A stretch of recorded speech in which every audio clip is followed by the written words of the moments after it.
Hi everybody, I'm Dick from Crucible Brewing out of Everett, Washington. And I'm Andrew from Taiheiyogan. So all you Japan craft beer travelers, welcome. We're here at the ACBE 2019, and we wanted to say thank you for coming out here all the way to Japan. Yeah, it's a lot of fun. I'm really excited about this. So how did Crucible get started? Crucible was started in 2015 with my partner and hetero life mate, Sean Dowling. He's been my best friend since we were 12 years old, and we just decided to start a brewery together. We homebrewed for a few years. I worked in the industry for about 5-6 years, and then decided to do our own thing. Sweet. Why Japan? So anyways, my wife is from Japan. So I thought that it would be like a really great place to import and be able to come and see the family and things like that. That's great. Yeah. So we have a few questions for you about your homebrewing past. Yes. And obviously a lot of people out there are homebrewers too. Mm-hmm. For getting into the basics, how should we, for techniques of brewing, what's the first thing we should really focus on?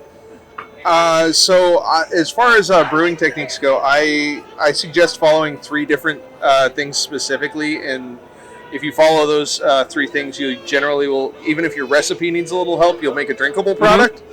And drinkability is obviously the most important thing in beer. You've got to be able to, you don't want to dump it down the drain. Yeah. So cleaning and sanitizing, obviously, your most important things. Yeah.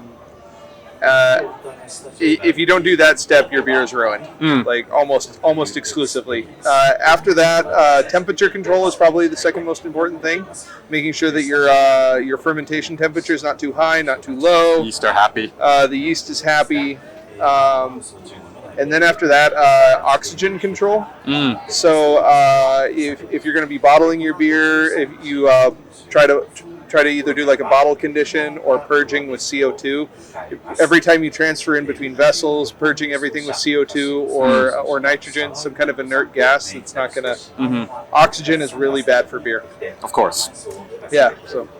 And so just to recap, clean. Clean. Check your temperature. Check your temperature. No oxygen. No oxygen, exactly. Awesome. So, yeah, those, like, at the very least, those will make a drinkable product if you follow those 3 things. After that, then you can get into all the scientific stuff with water chemistry and hopping rates and yeast selection. Yeast selection is really big for us at Crucible. Yeah. Your first beer that you made, homebrewing. First beer I ever made. Was it drinkable? It was actually drinkable. Good.